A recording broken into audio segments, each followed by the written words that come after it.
11e cours, 12e cours sur l'histoire de l'Église, c'est votre dernier cours. Nous allons voir la leçon numéro 9, nous allons voir les symboles, donc leçon numéro 9. Les symboles, les types et donc les symboles, les types et les points difficiles à comprendre.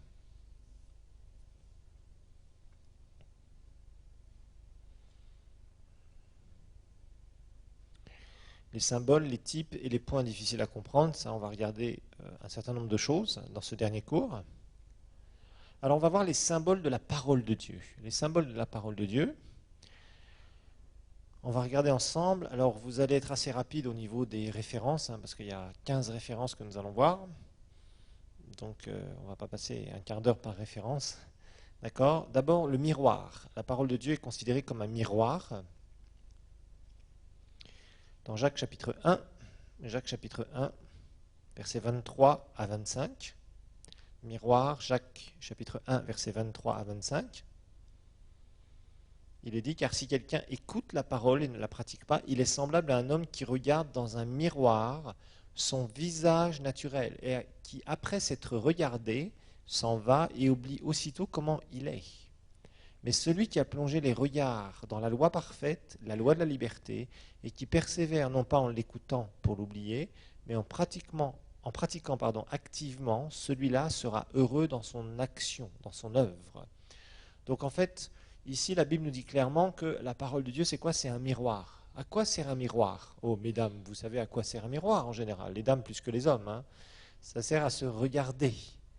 Et on regarde son visage en général. On s'observe, d'accord? Et la parole de Dieu, en fait, c'est quoi? C'est ni plus ni moins, c'est elle qui nous montre qui on est réellement.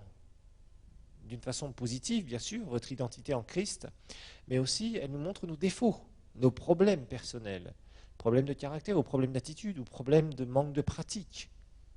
Donc c'est un miroir qui nous permet de nous regarder. Donc nous regarder dans notre identité en Christ, savoir qui nous sommes réellement pour que nous puissions proclamer avec puissance et avec foi réellement qui nous sommes, ce que Dieu a fait de nous par rapport aux circonstances qui parfois peuvent essayer de nous assaillir et nous tirer tellement vers le bas qu'elles nous découragent, ou l'ennemi qui peut essayer de nous faire croire des choses qui sont fausses, mais aussi, d'un autre côté, ça nous permet de nous voir nous-mêmes dans nos défauts, dans nos problèmes. Vous voyez ? Par exemple, on est là, on manque d'amour, ou on a un problème de manque de pardon, par exemple, et puis d'un seul coup, on tombe sur des versets qui nous parlent du pardon, qui nous montrent le pardon de Jésus. Waouh! Puis on se dit, ouais, ça m'interpelle. C'est comme si tu étais en train de te regarder, quelque part. Ensuite, la semence. La semence, la parole de Dieu, c'est une semence. Enfin, c'est la semence. Là encore, l'exclusivité. Le miroir, la semence. La semence dans 1 Pierre 1, 23. 1 Pierre 1, 23. 1 Pierre 1, 23 nous dit, vous avez été régénérés, donc vous êtes nés de nouveau si vous préférez, non par une semence corruptible, mais par une semence incorruptible, par la parole vivante et permanente de Dieu. Donc on sait que la parole de Dieu, c'est une semence. Et une semence, qu'est-ce que ça doit faire? Ça doit produire quelque chose. D'abord, ça doit être dans des conditions où ça doit pousser.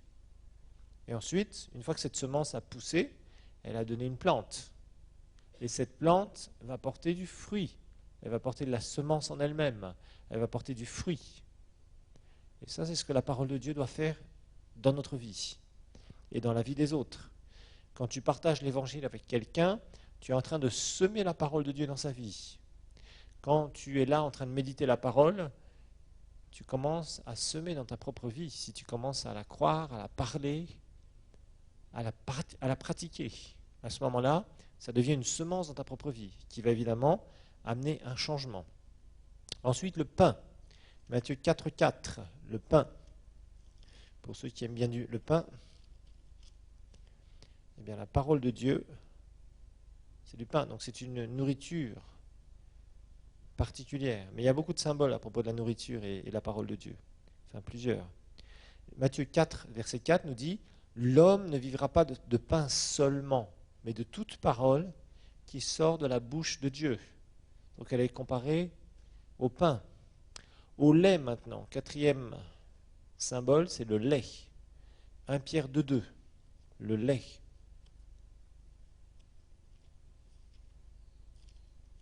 1 Pierre 2,2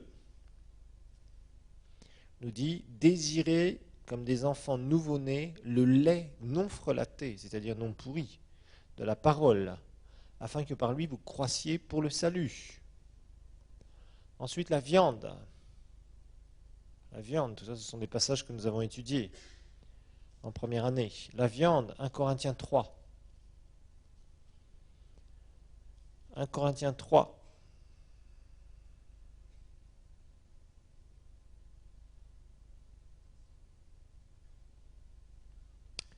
1 Corinthiens 3,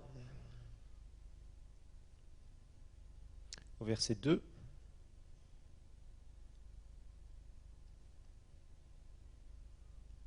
On va lire à partir du verset 1. Pour moi, frère, ce n'est pas comme à des hommes spirituels que j'ai pu vous parler, mais comme à des hommes charnels, comme à des petits enfants en crise, des bébés en crise. Je vous ai donné du lait et non de la nourriture solide, la viande, la nourriture solide plutôt.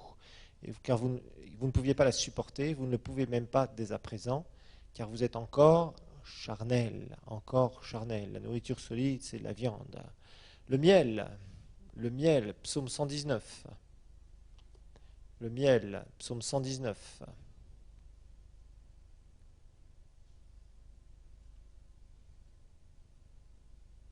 Verset 103. Psaume 119. Psaume 119, verset 103. Que tes promesses sont douces à mon palais, plus que le miel à ma bouche. Plus que le miel à ma bouche. L'eau, septième symbole, l'eau. Éphésiens 5, verset 26. L'eau. Éphésiens 5, verset 26. Alors, on fait de la théologie aujourd'hui. On met des définitions, on met des mots et on met des références bibliques. Mais c'est important parce que de temps en temps, on doit faire ça parce que ça permet justement que vous ayez des références, beaucoup de références. Éphésiens 5, 26, juste à partir du verset 25, c'est à propos du couple, mari et femme.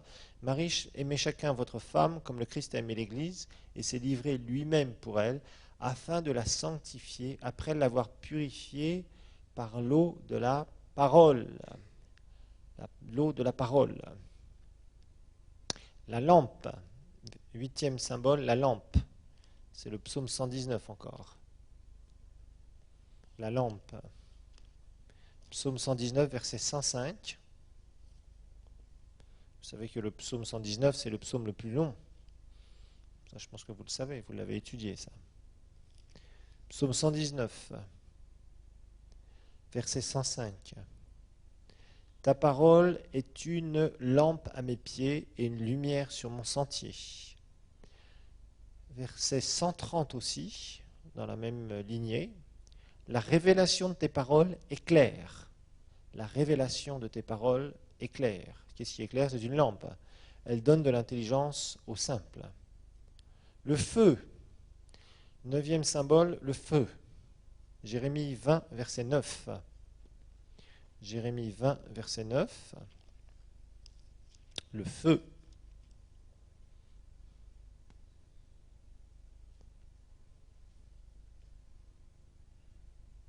On va lire à partir du verset 8. C'est vraiment le prophète Jérémie qui avait tellement souffert alors qu'il annonçait le message de Dieu. Il a été extrêmement persécuté, Jérémie. Il était dans un temps où, en Israël, il y avait ce qu'on appelle une apostasie, c'est-à-dire les gens ne voulaient plus de Dieu, la majorité, surtout les responsables. Ce qui les a d'ailleurs amenés à la destruction de Jérusalem et des murailles et à la déportation avec le roi Nabuchodonosor. C'était dans ces temps-là, je vous rappelle, Jérémie. Tu m'as séduit, entre guillemets, éternel. Je me suis laissé séduire, verset 7. Tu m'as saisi et tu as vaincu. Donc j'ai accepté.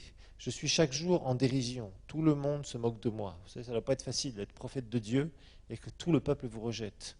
Car toutes les fois que je parle, il faut que je crie, que je proclame violence et dévastation. Et la parole de l'Éternel est pour moi un sujet de déshonneur et de risée toute la journée. Si je disais je ne fais plus mention de lui, je ne parlerai plus en son nom, il y a dans mon cœur comme un feu brûlant retenu dans mes os. Je me fatigue à le contenir et je ne le puis. Pourquoi? Parce que Jérémie avait un tel appel et une telle onction sur lui pour donner le message. Dieu voulait encore donner un message à ses, comment dire, à son peuple, parce qu'il savait que, évidemment, il allait le frapper et il allait être obligé de juger son peuple, parce que son peuple désobéissait. Regardez dans la même lignée à propos du feu, Jérémie 23, 29. Jérémie 23, 29.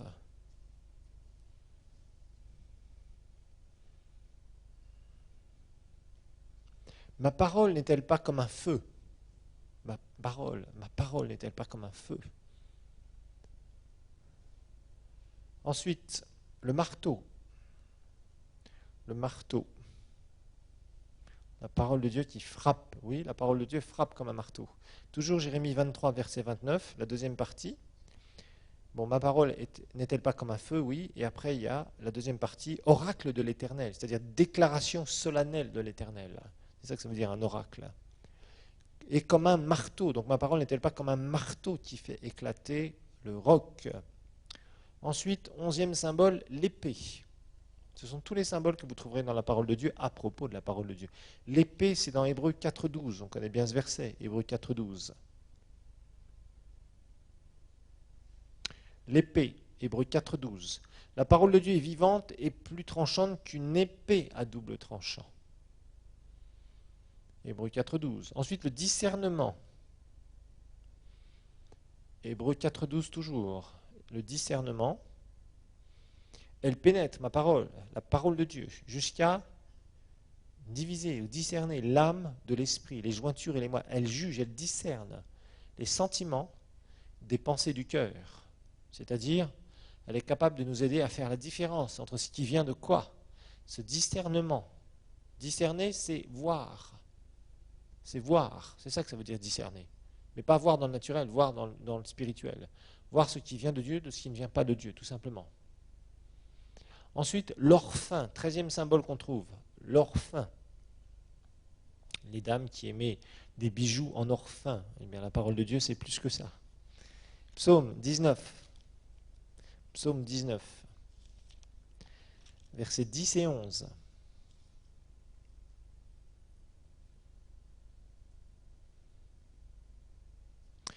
Psaume 19, versets 10 et 11. La crainte de l'Éternel est pure, elle subsiste à toujours. Les ordonnances, c'est-à-dire la parole de l'Éternel, sont toutes vraies. Les ordonnances de l'Éternel sont toutes vraies, elles sont toutes justes.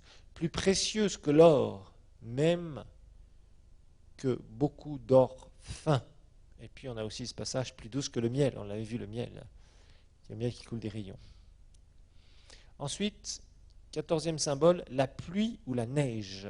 Ésaïe 55. La pluie ou la neige. Ésaïe 55, verset 10.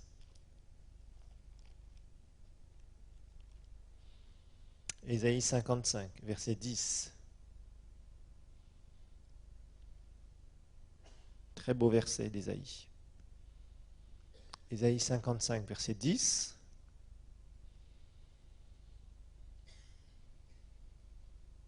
Comme la pluie et la neige descendent des cieux et n'y retournent pas sans avoir arrosé et fécondé la terre et fait germer les plantes, sans avoir donné de la semence au semeur et du pain à celui qui mange, ainsi en est-il de ma parole qui sort de ma bouche. Elle ne retourne pas à moi sans effet, sans avoir exécuté ma volonté, et accompli avec succès ce pourquoi je l'ai envoyée. Donc la parole, c'est comme de la pluie et de la neige. Et 15e et dernier symbole ou type, c'est le médicament. Un médicament, Proverbe 4, 22. Proverbe 4, verset 22. Proverbe 4, verset 22.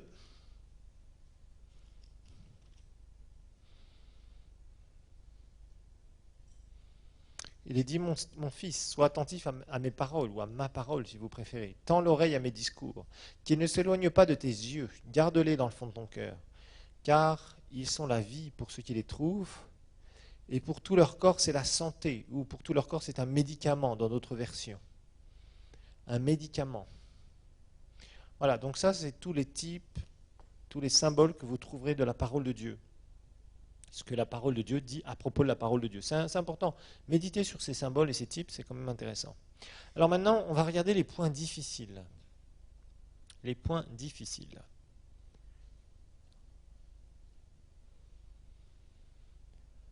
Alors, si vous lisez la parole de Dieu et que vous êtes confronté à un point difficile, hein, par exemple, vous lisez quelque chose et franchement, vous ne comprenez pas. Vous dites, waouh, c'est bizarre, je ne comprends pas vraiment ce que ça veut dire.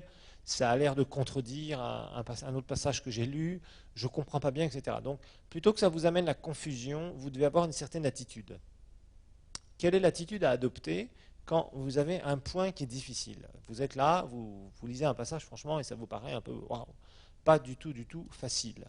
Alors la première chose, bien sûr, c'est demander au Seigneur d'être éclairé. Numéro un, d'être éclairé dans les difficultés. Demander à Dieu qu'il nous éclaire, c'est-à-dire qu'il nous montre vraiment ce pourquoi du passage.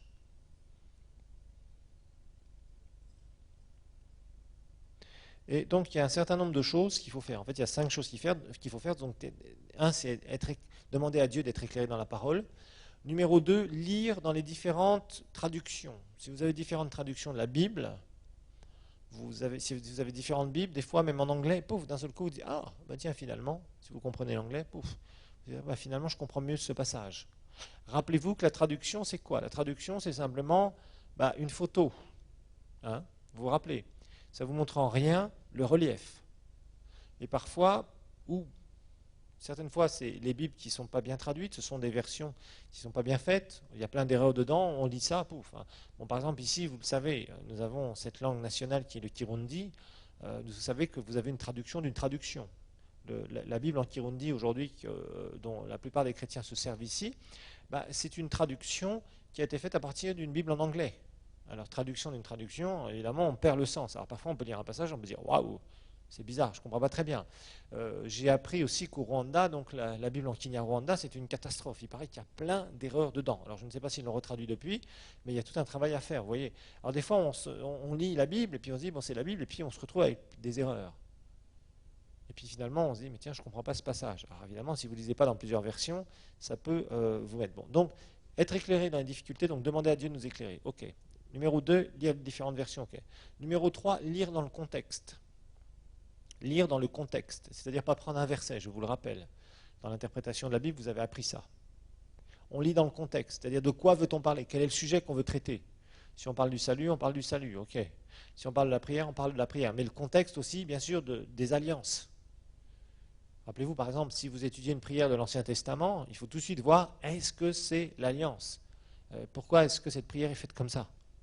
Et tout de suite, vous vous référez à l'alliance de la loi. Si c'est, par exemple, dans des temps où c'est l'histoire d'Israël, bien évidemment. Ensuite, demandez à quelqu'un de confiance, quelqu'un qui est plus mûr dans le Seigneur. On dit, voilà, je ne comprends pas ce passage, mais bon, plutôt que d'être dans la confusion, on demande à quelqu'un qui a plus de maturité, quelqu'un qui est déjà plus ancré dans le Seigneur, en qui peut-être vous avez confiance, mais parfois, il peut faire une erreur aussi d'interprétation. Tout le monde n'a pas la science infuse, c'est-à-dire tout le monde ne sait pas tout sur la Bible. Tout le monde n'est pas capable. Moi, personnellement, il y a des passages que je ne veux pas interpréter parce que je ne sais pas ce qu'ils veulent dire. Par exemple, il y a un passage dans Corinthiens, se faire baptiser pour les morts, par exemple. Waouh! Je ne sais pas parce que je n'ai pas le contexte historique, je ne sais pas ce qu'ils avaient enseigné à ce sujet-là. Il y a des passages où on ne sait pas. Bon. Et puis, une autre chose, quand on ne comprend pas un passage, plutôt que d'être dans une certaine confusion, le mieux c'est de remettre à plus tard. Des fois, vous allez remettre une compréhension à plus tard, parce que vous ne comprenez pas bien le passage, vous vous dites, bon, ok, ça va. Parce qu'il y a des gens, ils disent, non, je dois comprendre la Bible, de la Genèse jusqu'à l'Apocalypse.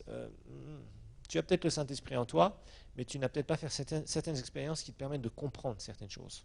Par exemple, les chartes de Paul dans la chair, vous avez vu ce que ça veut dire. Ça, c'est vraiment des trucs tout à fait classiques. Et on a des gens qui prêchent là-dessus des bêtises, en disant que la maladie, c'est Dieu qui envoie la maladie. Dieu avait rendu malade Paul. Et vous n'êtes pas aperçu que les chartes dans la chair, ça n'a rien à voir avec ça. Les chartes dans la chair, c'était toutes les persécutions, tous les moments difficiles par lesquels Paul passait. Et il avait prié 3 fois le Seigneur, et le Seigneur lui dit, mais c'est ma grâce. Tu as besoin d'une chose, c'est ma superpuissance contre ça. Et c'est ce que je te donne si tu es dans ma volonté. Voilà, c'est tout. C'est tout ce que ce passage veut dire. Mais ça a été interprété n'importe comment. Que la maladie, c'était la volonté de Dieu pour Paul, etc. etc. Bon, on a plein de choses. Donc parfois, il faut remettre des passages, parce que parfois, on n'a pas fait certaines expériences dans le Saint-Esprit. Il y a par exemple, j'ai lu des livres entiers qui commentaient des passages d'1 Corinthiens 14, et des bêtises là-dessus, épouvantables, mais épouvantables. des gens, des intellos qui n'étaient même pas baptisés du Saint-Esprit, qui faisaient tout un commentaire sur le parler en langue et la prophétie. Alors évidemment, quand vous avez ce genre de personne qui s'appelle docteur en théologie plus, qui est là, qui est directeur, fondateur de l'université de théologie de Paris, de Bruxelles, de je ne sais où, de New York ou de la Lune et des étoiles, alors évidemment, il a un titre, le monsieur, sur son livre. Mais s'il n'est même pas baptisé du Saint-Esprit, comment est-ce qu'il peut parler et commenter quelque chose qu'il n'a jamais expérimenté, malheureusement? Donc on peut lire toutes sortes de choses, de droite et de gauche, mais il est clair que de toute façon, il y a des moments, si on n'est pas passé par certaines expériences. Moi, par exemple, il y a beaucoup de passages sur l'onction que je ne comprenais pas du tout. Mais quand j'ai fait certaines expériences personnelles dans la présence de Dieu, ces passages-là, maintenant, je les comprends très bien. Et je suis capable de les interpréter très bien parce que je sais de quoi veut-on parler. Parce que j'ai vécu certaines choses. Si vous n'avez pas vécu certaines choses, ça vous est difficile de comprendre certains passages. Parce que vous n'avez jamais vécu ce genre d'expérience. Donc évidemment, ou entendu parler des hommes et des femmes de Dieu qui ont vécu ces expériences-là et qui vous ont d'un seul coup parlé de ces expériences et vous dites, ah oui, ben voilà, maintenant je comprends mieux ce passage, parce qu'effectivement, je me rappelle, etc., etc., et je comprends, et vous commencez à vivre certaines choses. Donc il y a des passages, c'est mieux de les remettre à plus tard, parce qu'on n'est pas capable de les comprendre, c'est tout. Et il y a beaucoup de passages comme ça dans la Bible qui parfois sont un peu difficiles à comprendre parce qu'on ne voit pas, on ne comprend pas. Bon, sans dire par exemple les histoires de Matthieu 24 et 25 où on a essayé d'appliquer ça. Oui, le moindre bruit, même les témoins de Jéhovah ont récupéré ça. Il y aura des guerres et des bruits de guerre. Ben, ça veut dire que Jésus est revenu à la première guerre mondiale. Jésus l'avait prophétisé là. Voilà ce qu'il raconte dans leurs enseignements. Vous voyez, c'est des âneries parce que nous savons que de toute façon, Jésus doit d'abord revenir, enlever son église. La première résurrection doit avoir lieu en même temps. Et on doit être tous au 3e ciel pendant les 7 ans où il y aura la tribulation sur la terre. Et Jésus, dans Matthieu, s'adressait à Israël. L'horloge prophétique pour Israël va redémarrer quand? Quand Jésus va revenir, quand l'Église sera enlevée, au premier retour de Christ, pas avant. Donc tout ce qui concerne les prophéties qui ont été données dans l'Ancien Testament et qui pointaient sur la nation d'Israël, ou Matthieu 24 et 25 qui pointent sur Israël, parce que Jésus s'adressait aux Juifs dans Matthieu particulièrement, et ben ça pointe uniquement sur cet aspect où l'horloge prophétique pour Israël va reprendre, tic, tic, tic, ça va redémarrer quand? Lorsque l'Église va être enlevée. Si on ne comprend pas ça, mais on peut donner tout et n'importe quoi comme interprétation à ces passages-là. Vous voyez. Donc c'est pour ça qu'il y a beaucoup de gens qui sont un peu, ont pas mal de problèmes, parce qu'il y a même des livres écrits sur des trucs, mais c'est incroyable. On se dit, mais c'est fou. Et des pasteurs, hein, et des bons pasteurs, entre guillemets, mais qui ne sont pas éclairés sur ces passages-là, et je ne sais pas pourquoi ils veulent absolument faire des commentaires sur certains passages. Non, apprenez à marcher par étapes. Il y a des choses qu'on ne comprend pas parce qu'on ne sait pas, parce qu'on n'a pas étudié correctement, parce qu'on n'a pas entendu. Par exemple, l'eschatologie, c'est-à-dire la fin des temps, je ne l'enseignais jamais avant. Pourquoi? Parce que d'abord, je n'avais pas suffisamment de lumière. Ensuite, je n'avais pas étudié suffisamment. Ensuite, il y a eu un cours qui a été donné un jour par un pasteur, et franchement, ça m'a énormément aidé. Ensuite, il a écrit un livre qui correspond à ce cours, et après, je me suis mis à étudier l'eschatologie parce que j'ai vu qu'il avait un enseignement très équilibré. Puis j'ai refouillé moi-même dans la parole de Dieu pour voir si ce qui était enseigné, c'était correct. Parce que sur la fin des temps, mais il y en a des trucs, tout et n'importe quoi. Mais j'ai vu des gens prendre des symboles, commenter l'actualité de la Terre, des choses, à chaque fois qu'il y a quelque chose qui se passe. Il y a une émission comme ça de télévision faite par des Américains, j'éclate de rire à chaque fois parce qu'ils sont là et ils commentent le moindre truc. Il se passe quelque chose en Israël, ça y est. Ah oui, effectivement, Apocalypse, machin, disait, mais ça n'a rien à voir. On n'est pas dans ces temps-là, ce n'est pas l'accomplissement de ces prophéties. Mais les gens, voilà, ils mettent leurs interprétations là partout, etc., etc. Donc, si vous n'avez pas suffisamment de maturité, allez-y doucement, vous remettez le passage à plus tard, et vous verrez, plus vous allez grandir, plus Dieu va vous éclairer quand vous lisez la parole. Moi, il y a des fois des passages que je lis, je me dis, mais finalement, c'est tout simple. Je peux les comprendre maintenant. Je les avais lus il y a 10 ans, il y a 5 ans, il y a 3 ans, il y a X années. Franchement, ça me passait comme ça. Et d'un seul coup, paf, je dis, ah ben évidemment, mais c'est tellement simple. Par exemple, si vous n'avez pas la révélation sur le royaume de Dieu, sur toute cette histoire du royaume, du roi et du royaume de Dieu, qui est transparente, qui transperce toute la Bible et l'histoire de l'humanité, ça vous est difficile de comprendre tout ce que Jésus a dit à propos de ça. Et même de comprendre à propos de la royauté en Israël, où Dieu se sentait touché dans son cœur, en disant à Samuel, tu sais Samuel, s'il te demande un roi, c'est pas toi qui rejette, c'est moi, Dieu. Ah oui, parce que Dieu c'est le roi des rois. Dieu a toujours cette pensée de la royauté et il viendra établir sa royauté sur la terre. Ça, nous le savons et vous l'avez compris. Mais si on n'a pas ces révélations-là, je dis, on ne peut rien comprendre. Ce qu'on va avoir comme explication sur l'Apocalypse, la fin des temps, ça va être mal compris. Alors maintenant, il y a certains points difficiles et il y a des passages où on a l'air de voir des erreurs. Allez, on va regarder. La Bible semble contenir des erreurs. On va regarder. Semble, je dis bien. Regardez par exemple 1 Chronique, chapitre 19. Verset 18. 1 Chronique 19, 18, et on verra en parallèle 2 Samuel 10, 18. 1 Chronique 19, verset 18. Il est dit, et David leur tua des troupes de 7000 chars et de 40 000 hommes de pied, et il fit mourir Shophak, chef de l'armée. Voilà, David tua quoi? 7000 chars, des troupes de 7000 chars et de 40 000 hommes. Ok, on a le passage parallèle dans 2 Samuel 10, 18. 2 Samuel 10, 18. Vous savez que les chroniques et Samuel, il y a des passages qui sont parallèles, c'est-à-dire où on raconte les mêmes histoires. 2 Samuel 10, 18. Il est dit, les Syriens s'enfuirent devant Israël, et David leur tua les troupes de 700 chars et 40 000 cavaliers. Il frappa aussi le chef de leur armée, Shobak, qui mourut là. Ah. On voit par exemple que dans 2 Samuel, on a 700 chars, et on a dans le livre des Chroniques, le premier livre des Chroniques, 7000 chars. Ah, on peut se dire, mince alors. Ça, c'est une erreur.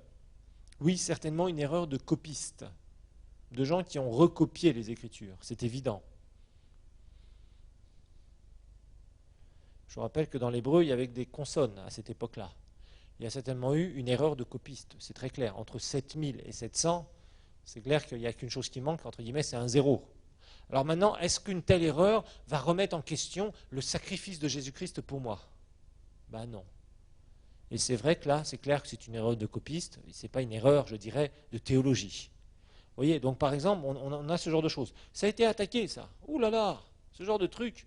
On dit, oh, mais regardez bien, ces deux passages en parallèle, ils disent que la Bible est vraie, qu'elle est sans erreur, etc., etc. Oui, la Bible est sans erreur, mais là c'est clair, on relate le même événement. Il y en a un qui met 700 chars, l'autre qui met 7000. Voilà. Bon, eh ben, on sait qu'il y a une erreur certainement entre deux copistes, tout simplement. Voilà. Alors, ensuite, il y a quelque chose qui est assez intéressant à propos des facettes du salut. Des facettes du salut. On va voir, par exemple, entre Paul et Jacques. Rappelez-vous que ça, c'était un petit problème que dont Luther a eu à faire face. Le salut, les deux facettes du salut. On voit Paul. La théologie de Paul, c'est quoi? Si vous lisez Romains, si vous lisez Éphésiens, qu'est-ce qu'on voit? Éphésiens 2, verset 1. Il est dit quoi? Pour vous, vous étiez morts par vos fautes et par vos péchés, dans lesquels vous marchiez autrefois, selon le cours de ce monde, selon le prince de la puissance de l'air, etc., etc. Ensuite, au verset 8, il dit, c'est par la grâce. C'est par la grâce, le don gratuit, la faveur imméritée, que vous êtes sauvés. Par le moyen de quoi? De la foi. Cela ne vient pas de vous, c'est le don de Dieu. Donc, Paul insiste largement. La justification, le salut, c'est uniquement par quoi? Par la grâce, par la foi. Ça veut dire, je ne peux pas œuvrer pour gagner mon salut. Ok. Alors maintenant, quand on met en parallèle Jacques chapitre 2. Jacques chapitre 2.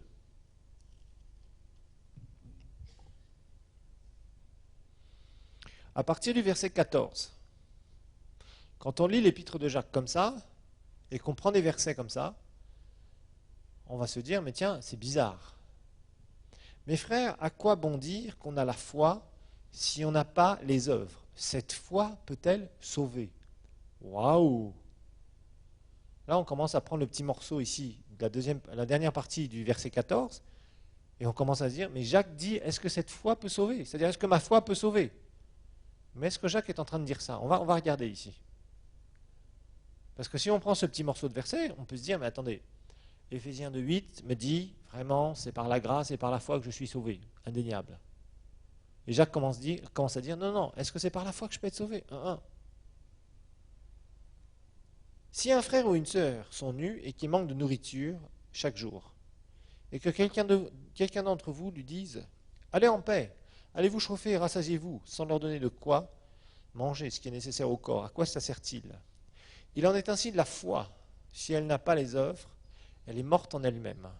Ah! Mais quelqu'un dira, toi tu as la foi, et moi j'ai les œuvres. Montre-moi ta foi sans les œuvres, et moi par mes œuvres je te montrerai ma foi. Si tu crois qu'il y a un seul Dieu, tu fais bien, les démons le croient aussi, et ils tremblent. Mais veux-tu comprendre, homme vain, que la foi sans les œuvres est stérile? Abraham, notre père, ne fut-il pas justifié par les œuvres pour avoir offert son fils Isaac sur l'autel? Tu vois que la foi agissait avec ses œuvres et que par les œuvres, sa foi fut rendue parfaite. Très important ici, le verset 22 va nous expliquer ce que Jacques veut dire. Ainsi s'accomplit ce que dit l'Écriture, Abraham crut à Dieu, cela lui fut compté à justice. Il fut appelé l'ami de Dieu. Vous le voyez, ce n'est par les œuvres que l'homme a été justifié et non par la foi seulement. Le seulement ici est important. Rahab la prostituée, etc., etc. Bon. Et il va dire, comme le corps sans esprit est mort, de même la foi sans les œuvres ou sans action est morte. Alors ce passage a troublé beaucoup de gens. Et Luther, je vous le rappelle, ne voulait même pas que l'épître de Jacques fasse partie des Écritures. Parce qu'il disait, non, moi j'ai souffert là. Je suis curé de l'église catho, on m'a enseigné qu'il fallait faire des bonnes œuvres pour gagner mon salut. Et j'ai vu dans l'Écriture que la justification dans l'épître aux Romains, rappelez-vous que c'était la grande révélation de Luther. Je dis dans l'Écriture que je suis justifié par la foi et non pas par les œuvres. Et Paul fait tout un exposé dans l'Épître aux Romains, dont le thème est l'évangile, la bonne nouvelle de Dieu. Et là, il se dit, mais apparemment, il lit Jacques. Et vous voyez, ça encore, c'est une contre-réaction. Luther avait souffert des abus de l'Église de l'époque, du profit que le clergé faisait au travers du message qu'il donnait. Et donc, quand il va découvrir cette liberté de la justification par la foi, tout ce qui va parler des bonnes œuvres, Luther, il disait, je ne veux même plus en entendre parler. Donc évidemment, il tombe sur l'épître de Jacques, et Jacques commence à dire ces petits morceaux de phrases. Cette foi peut-elle sauver? Si tu n'as pas les œuvres. Non. Ce que Jacques expliquait, lui aussi Jacques réagissait très fortement. Paul, lui, l'expliquait clairement aux Juifs. Entre autres, l'épître aux Romains a été adressé au départ aux Juifs, à l'Église à Rome, mais surtout aux Juifs. Et il leur disait, écoutez, si vous faites des bonnes œuvres, ces bonnes œuvres ne peuvent pas vous sauver. C'est impossible. C'est impossible. Ces œuvres-là ne peuvent pas vous sauver. Et Paul va faire tout son développement, que l'homme est un pécheur, qu'il a besoin de la grâce de Dieu, qu'il faut qu'il soit justifié. Comment être justifié? C'est seulement par la foi. Il va prendre même l'exemple d'Abraham, le même exemple que Jacques va prendre. Donc Paul, lui, il est, les Juifs, vous êtes sous la loi, mais finalement, on voit que vous n'êtes pas transformés, parce que vous n'avez pas eu un cœur, vous n'avez pas été circoncis du cœur. Et puis d'un autre côté, Jacques, lui, c'est l'opposé. Il va réagir. Jacques va dire, les gars, tous ces gens-là qu'on voit là, qui se disent chrétiens, qui lèvent leurs mains vers le Seigneur en disant « Oh Dieu, tu es bon », qui chantent les belles chansons chrétiennes, qui sont dans les églises. Mais finalement, ces gens-là, quel fruit portent-ils? Jacques, en fait, il traduisait un peu la pensée, enfin la parole que Jésus a dite dans Matthieu 7, qui disait « On reconnaît l'arbre à quoi? Son fruit. » Qu'est-ce que je veux voir chez quelqu'un? Si tu dis que tu es sauvé, montre les fruits. Montre les actions transformées. C'est ce que Jacques disait. Donc ce n'était pas une contradiction du tout sur le message du salut. Jacques n'est pas en train d'insister sur le message du salut. Il est en train de dire, regardez quelqu'un qui se dit chrétien. Regardez ses fruits. Est-ce que sa vie a été transformée ou est-ce que c'est seulement quelqu'un qui s'introduit là, il est là, dans les églises, en train de dire qu'il croit en Dieu, qu'il connaît Dieu, que ceci, que cela, mais finalement, quand vous cherchez les fruits, il n'y en a pas. Jésus a donné plusieurs paraboles à propos des fruits, je vous rappelle sur Israël, entre autres. La parabole du vigneron, entre autres. Le vigneron qui va planter sa vigne, et puis au bout d'un certain nombre de temps, il va voir s'il y a du fruit. Il n'y en a pas. Et il revient, il revient, il revient. Et il envoie son serviteur. Et ces gens vont tuer son serviteur. Ils vont tuer le fils aussi. Ils vont tuer tout le monde, ces gens-là. Ils vont se fâcher contre tout le monde. Les Juifs. Le fruit. Donc Jacques est en train de dire, si vous dites, sous-entendu que vous êtes chrétien, que vous êtes né de nouveau, que vous avez vraiment été engendré par Christ, alors, qu'est-ce qui se passe? Il doit y avoir du fruit. Et au bout d'un moment, le fruit doit se voir. Et ça, c'est tout à fait vrai. Alors, vous voyez, c'est les facettes du salut. Il y en a un qui vous dit comment être sauvé. Je peux être sauvé seulement par quoi? Par la foi, par la grâce. Je ne peux pas être sauvé par les œuvres. Et Paul insiste là-dessus, et c'est une puissante vérité de l'Évangile. Maintenant, si quelqu'un se dit sauvé, parce que Jacques s'adressait, son message ici dans Jacques 2, il ne dit pas comment on peut accéder au salut, c'est pas ça. Il explique simplement que si quelqu'un se dit sauvé, il doit emporter les fruits. Voilà. Parce que sinon, ça veut dire que c'est un menteur. Ça veut dire que c'est quelqu'un qui finalement, il n'a pas la foi selon la parole de Dieu. Il a une espèce de croyance, ok, si on peut mettre dans des termes un peu plus explicites, mais finalement, cette croyance est fausse. Ok. Donc ça, c'est très important. C'est pas, ils ne se contredisent pas, au contraire. Alors, par exemple, il y a aussi le livre de Jonas. Le livre de Jonas, vous savez qu'il a été extrêmement contesté. Et c'est vrai que l'histoire de Jonas, pour quelqu'un qui est bien rationnel dans sa tête, c'est compliqué. Comment est-ce qu'un homme a pu être avalé par un poisson? Il faut que le poisson il soit gros quand même. D'accord? Alors, certains pensent que c'est une baleine. Une baleine, c'est un mammifère énorme qui aurait avalé Jonas. Maintenant, on ne sait pas. Mais c'est vrai que, je dirais rationnellement, franchement, on peut dire que c'est une fausse histoire. On peut dire que c'est une fable, rationnellement. Comment est-ce que quelqu'un a pu être avalé par un poisson et vivre, ne pas mourir? Waouh! Nous savons, nous croyons dans la puissance de Dieu, les miracles de Dieu. Mais quelqu'un qui est un tant soit peu rationnel, on peut se dire, franchement, c'est une grosse fable. Pourtant, Jésus en a parlé. Si Jésus n'avait pas confirmé l'histoire de Jonas, franchement, je ne sais pas si le livre de Jonas aurait été conservé par les chrétiens, honnêtement. Mais Jonas l'a dit clairement. Comme Jonas a passé 3 jours et 3 nuits dans le poisson, il faut de même que le Fils de l'homme, etc., etc. Heureusement que Jésus a confirmé cette histoire. Parce que sinon, franchement, ça aurait été difficile à avaler, entre guillemets, sans avoir plus de preuves. Mais là, comme le Seigneur en a parlé dans l'Écriture, pour nous, c'est quelque chose qu'on doit croire. Maintenant, comment ça s'est fait? Croyez-moi, quand on sera au ciel, on posera des questions au Seigneur. Parce que franchement, c'est humainement parlant, franchement, c'est le seul, je dirais, poisson, le seul mammifère qui a pu avaler honnêtement Jonas, un homme entier, ça peut être une baleine. Mais encore, faut-il vivre dans les estomacs d'une baleine? Waouh! Que chacun raisonne pour lui-même. Voilà. Alors maintenant, on va voir aussi quelque chose qui semble contenir une erreur. Je vous ai mis quelques passages ici. Par exemple, comparez Matthieu 27, verset 9. Matthieu 27, verset 9, avec un autre passage qu'on va voir. Matthieu 27, verset 9. Il y a des livres entiers qui ont été écrits sur ce genre de truc. Des gens qui cherchent des erreurs dans la Bible. C'est Judas le fou, qui va se suicider. Alors s'accomplit, regardez bien, verset 9, alors s'accomplit la parole du prophète Jérémie. Ils ont pris les 30 pièces d'argent, la valeur de celui qui a été estimé par les fils d'Israël, et les ont donnés pour le champ du potier, comme le Seigneur me l'avait ordonné. Et si vous avez un parallèle, le parallèle c'est dans quel livre? Zacharie. Non pas dans Jérémie, mais dans Zacharie. Alors certains disent, oui, mais Jérémie a parlé du potier. Bon d'accord, mais lisons quand même Zacharie. Zacharie 11, 12 et 13. Zacharie 11, 12 et 13.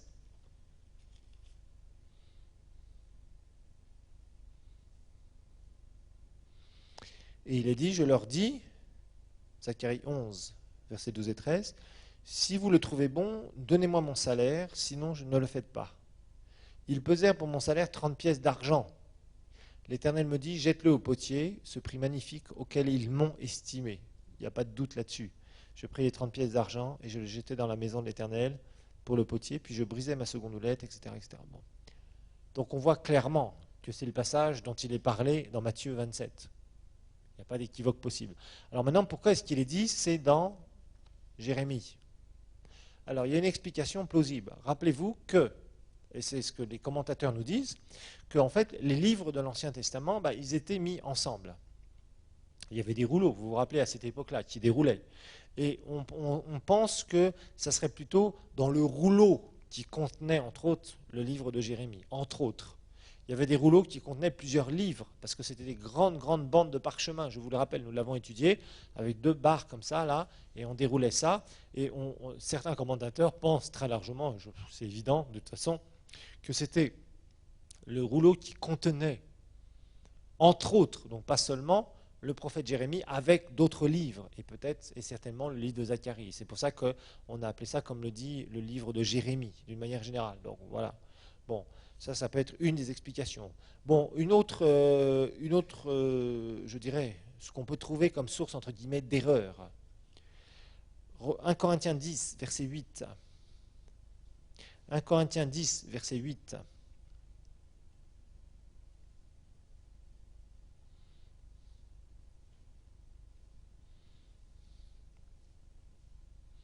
On va voir la révolte du peuple d'Israël. Et là, on va voir encore à propos d'un chiffre, d'un nombre, pardon, d'un nombre qui semble pas tout à fait exact.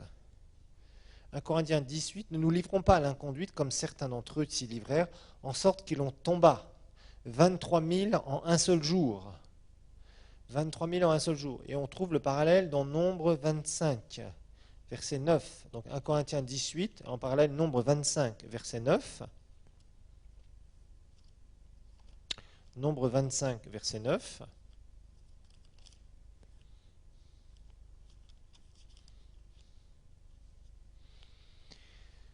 Et il est dit, c'est ce dont on parle ici, la plaie, à cause de l'idolâtrie, il y en a eu 24 000 qui moururent de la plaie.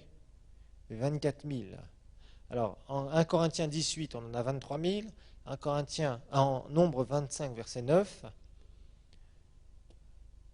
24 000. Alors, il y en a certains qui ont commenté ça, mais je ne trouve pas ça extraordinaire de commenter ce genre de passage. Pour moi, c'est plus des erreurs de copistes qui se seraient glissées sur des nombres. Bon, il y en a, dans 1 Corinthiens 10, il est dit ceux qui tombèrent en un seul jour. Et dans Nombre 25, ceux qui tombèrent à cause de toute la plaie. Alors bon, est-ce qu'il y a une divergence de 1000 qui tombèrent en un seul jour par rapport à ceux qui tombèrent et qu'il y en ait certains qui aient été jugés le lendemain ou quoi que ce soit? Bon, ça peut être une explication, mais bon, moi personnellement, je pense plutôt que c'est l'erreur d'un copiste encore, sur les manuscrits qu'on a reçus. D'accord? Bon, je vous ai expliqué aussi, certains qui essaient de raisonner les fameux miracles de la mer Rouge, là, les 50 cm. Et Dieu a noyé l'armée, s'ils ont traversé dans 50 cm d'eau, Dieu a fait un plus grand miracle parce qu'il a noyé l'armée d'Égypte dans 50 cm d'eau. Donc on sait que bon, tout ça, c'est franchement, bon, ce sont des passages qui parfois paraissent difficiles à comprendre parce que des gens raisonnent. Se dire comment est-ce qu'une mer peut s'ouvrir? Eh ben, une mer peut s'ouvrir, oui, Dieu est capable d'arrêter, d'ouvrir une mer en deux et de faire passer un peuple. Ça, c'est un miracle. Un miracle ne s'explique pas. Un miracle, c'est une intervention divine dans le cours de la nature. Personne ne peut expliquer ça. Maintenant, tout le monde peut tout remettre en question. De toute façon, c'est facile. À partir du moment où c'est surnaturel, que c'est divin, on peut dire mais c'est quoi? C'est de la farce. Des gens l'ont dit, par exemple, quand il y a eu le baptême du Saint-Esprit qui a été restauré, comment dire, dans les années 1900, là, au début des années 1900, eh bien, il y a plein de gens qui rigolaient et qui se moquaient de ceux qui sont devenus après les pentecôtistes, en disant ce sont les parleurs en langue, et on se moquait d'eux. On se disait, mais c'est du diable, c'est de ceci, c'est de cela. Satan a souvent attaqué les signes et les prodiges et les miracles, ça c'est clair, parce que les gens sont attirés. Hein, je vous rappelle que les signes, les prodiges et les miracles ne sont pas un sujet de transformation pour les gens, c'est un sujet d'attraction. Ce qui veut dire que des gens, quand ils sentent et qu'ils voient la puissance de Dieu, ils sont interpellés et ils ont tendance à vouloir ouvrir leur cœur. Okay? Alors maintenant, nous allons brièvement, je dis bien très brièvement, leçon numéro 10, comment étudier la Bible. Comment étudier la Bible?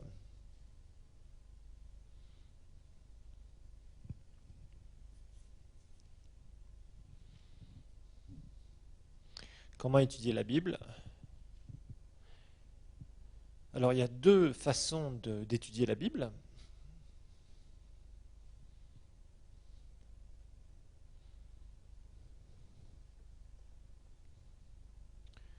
D'abord, au travers de la lecture de la parole.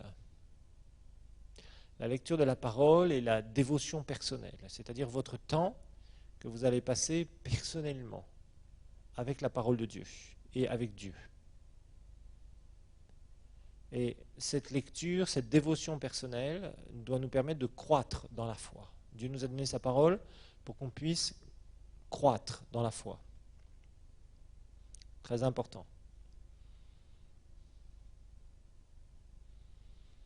Ensuite, ça doit nous permettre aussi de grandir dans notre connaissance de Dieu. Grandir dans notre connaissance de Dieu.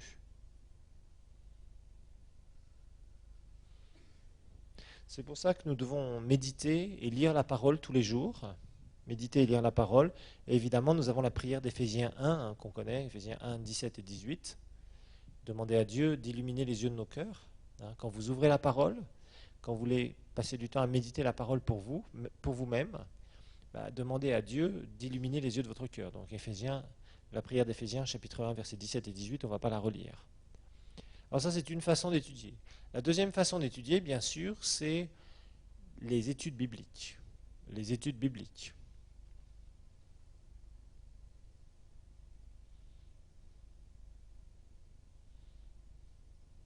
Et pour étudier, il y a 3 étapes que nous devons faire.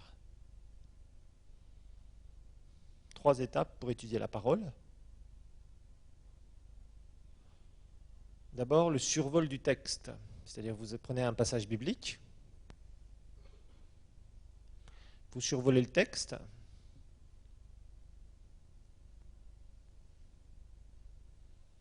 et ce qui est bien, c'est de le lire plusieurs fois. Alors, on conseille 3 fois, mais bon, c'est pas non plus c'est pas quelque chose d'exclusif, hein. Donc, le lire plusieurs fois, voire 3 fois, voire même plus si vous voulez, pour essayer de le comprendre.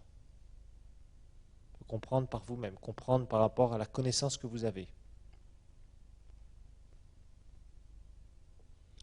Ensuite, la deuxième chose à faire après la lecture, c'est analyser le texte. Analyse du texte.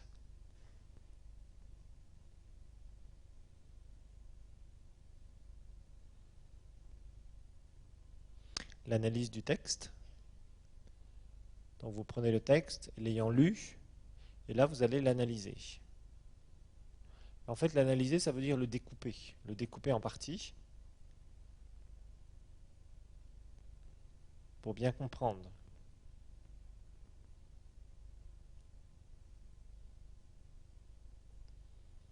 Et pour ça, il faut faire les choses suivantes. Il faut trouver le thème du passage d'abord. De quoi veut-on parler?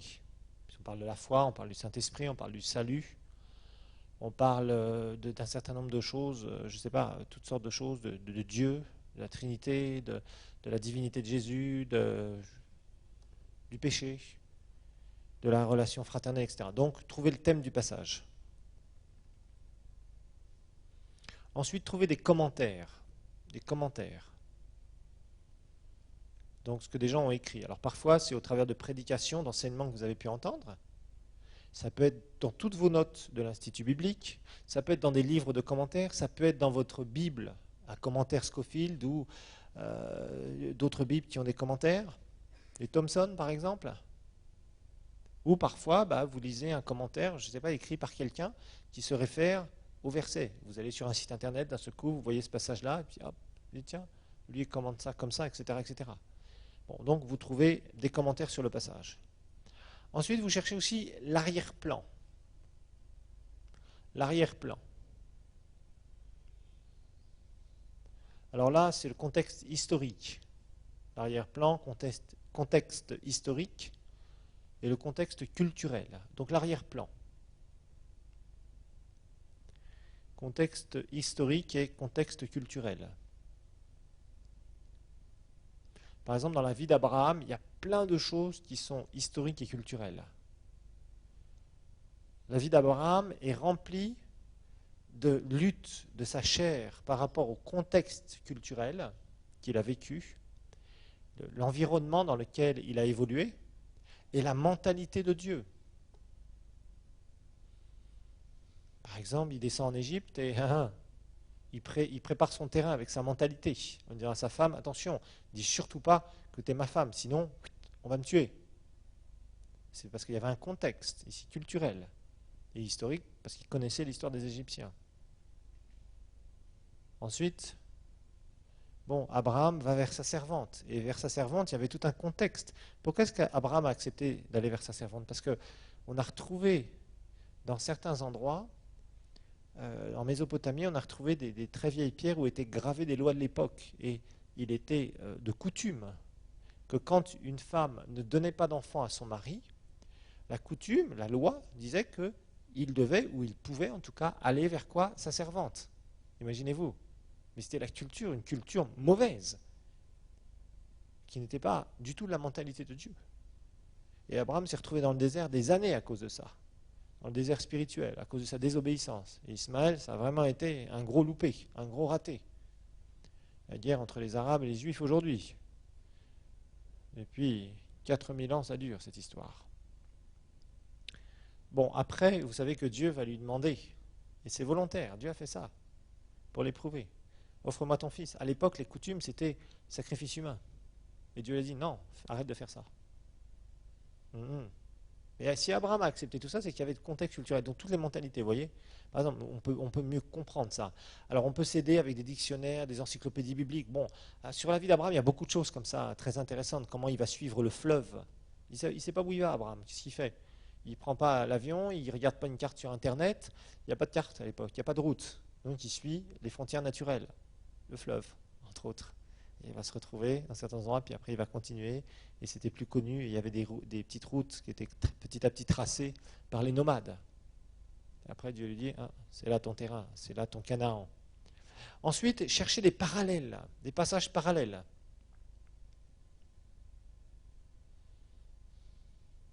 Il y a des passages parallèles. Donc, avec notre Bible, il y a des passages parallèles. Par exemple, dans la Bible, à commentaire Scofield, il y a énormément de passages parallèles, qui sont d'ailleurs très très bien.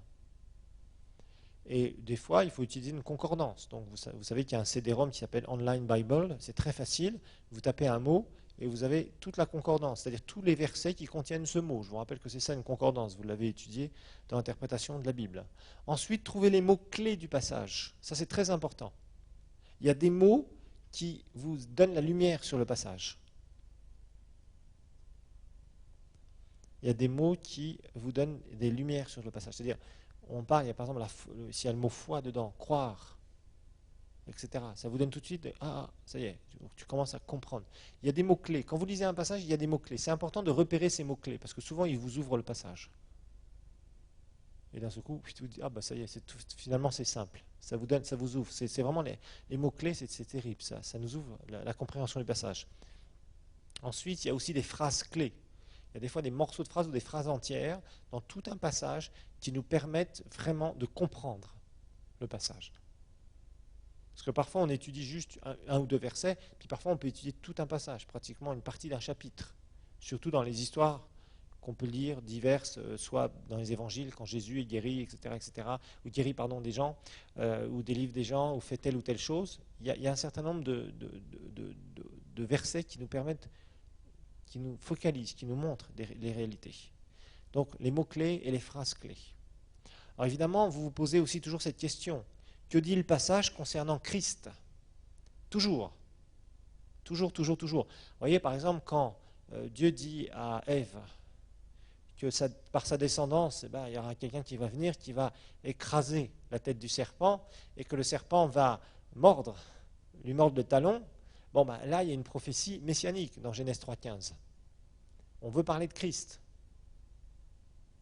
Il y a plein de passages comme ça où Jésus est dans l'ombre, entre guillemets, surtout dans l'Ancien Testament. Dans le Nouveau Testament, c'est beaucoup plus explicite.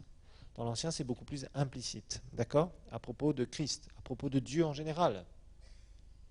Et puis, parfois, vous vous retrouverez avec des passages qui sont un peu trop difficiles à comprendre. Par exemple, 1 Corinthiens 14, si vous voulez étudier 1 Corinthiens 14, là, il faut aller dans la langue originale. Donc, évidemment, là, il vous faut l'accès au texte grec, des dictionnaires grecs, de la grammaire grecque, etc., et il faut pousser l'interprétation de la Bible, dans l'interprétation de la Bible. Parce que sinon, on ne peut pas vraiment comprendre le passage, évidemment. On se retrouve un peu bloqué. Ça, c'est tout à fait le passage qui est typique. Mais pas seulement, il y a d'autres endroits où c'est important de pouvoir avoir accès à la langue originale. Ensuite, en petit c, donc on a vu le survol du texte, on a vu l'analyse. Et puis en petit c, c'est trouver une application. Trouver une application. dans la vie de tous les jours.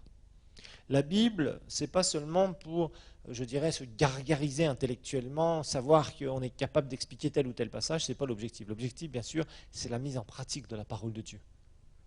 Bien évidemment. Cette mise en pratique, c'est très important.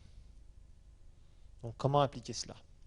Et cette étude en 3 points, donc à propos du survol du texte, l'analyse et l'application dans notre vie, ça s'appelle d'un grand mot que les théologiens utilisent, ça s'appelle une exégèse. Exégèse, avec un X. Exégèse.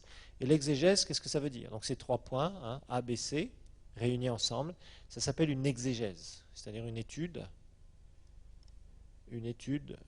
de passage biblique c'est une étude, une analyse en vue de trouver une interprétation. Analyse en vue de trouver une interprétation. Voilà, ça s'appelle une exégèse. Voilà. Donc des fois en théologie, on parle d'exégèse, enfin pas que des fois, c'est très souvent, surtout les théologiens sont très forts dans le domaine, ils nous parlent souvent d'exégèse, de l'exégèse sur ce passage, etc. Et ils écrivent aussi beaucoup de choses. D'accord ? Parfois leurs commentaires sont justes, parfois ils sont complètement à côté. Mais bon, peu importe, ce sont des théologiens avec un grand T. Mais vous devez avoir un minimum de mots que vous puissiez comprendre. Ça vous aidera d'une manière générale si vous tombez à droite et à gauche sur tout un tas de commentaires, de passages, etc., etc., etc. Voilà pour ce cours de l'histoire de la Bible. Nous en terminons là. Tout est fini.